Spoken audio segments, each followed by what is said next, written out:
C'est une première dans l'histoire du zoo d'Amnéville. Lundi 28 septembre, Liana, de l'espèce des girafes de Rothschild, a donné naissance à son premier bébé. Un événement exceptionnel qui a mis en émoi le personnel du parc, ravi que ce moment délicat se soit produit dans les meilleures conditions.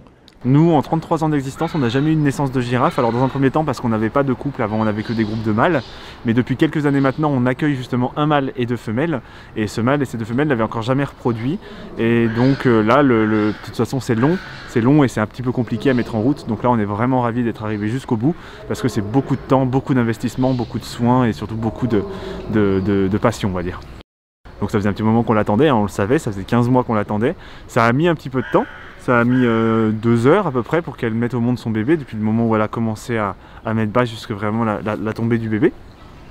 Et puis ensuite, le petit s'est levé, il a tété et on est parti le soir content. Et puis le matin, on l'a retrouvé en forme avec sa maman qui en prenait soin. Debout sur ses 4 pattes quelques instants seulement après sa naissance, Gisèle, c'est son prénom, se porte à merveille et enregistre déjà une taille et un poids impressionnants. Exactement, elle est née, elle faisait déjà 57,5 kg et puis elle faisait quasiment 1m75, 1m80. Alors on l'a pas mesuré tout de suite à la naissance, hein, on l'a laissé tranquille avec sa maman. Mais par contre, quand on l'a mesurée, elle faisait à peu près notre taille, un petit peu plus que moi, je fais 1m75, donc on est à peu près à ça. Et oui, on l'a surnommée Gisèle, et puis c'est surtout un nom qu'on lui a trouvé provisoirement, et puis quand on a demandé les votes du public, on a eu à peu près ce résultat-là aussi. Si la naissance de Gisèle est exceptionnelle, c'est également une excellente nouvelle pour l'espèce des girafes de Rothschild, dont la présence sur Terre diminue malheureusement d'année en année. Alors les girafes d'une manière générale, l'espèce girafe en elle-même, c'est un animal qui a vu sa population diminuer de moitié en pas longtemps. Donc c'est vraiment préoccupant, parce que c'est un animal qui disparaît petit à petit, mais qui n'est pas vraiment mis au devant de la scène. Et le problème c'est que la protection autour de cette girafe n'est pas maximale. Par contre cette girafe, la girafe de Rothschild, elle pour le coup c'est vraiment une espèce qui est particulièrement rare. Il en reste à peu près 1600, un petit peu plus de 1600 dans la nature, ce qui est très faible en effectif, et c'est ce qui fait que c'est un animal qui est particulièrement fragile dans son habitat naturel.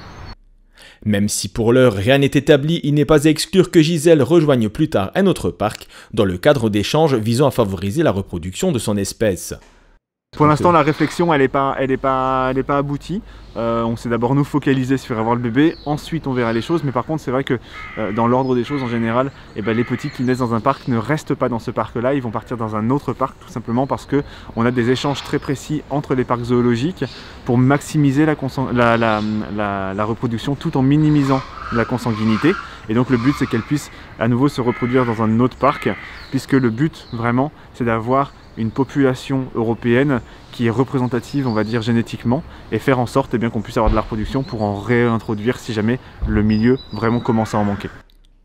En attendant, Gisèle va pouvoir grandir auprès de ses parents sous le regard attendri des visiteurs qui pourront également contempler un autre nouveau-né. En effet, le lendemain de la naissance du girafon, un mandrill est lui aussi venu au monde.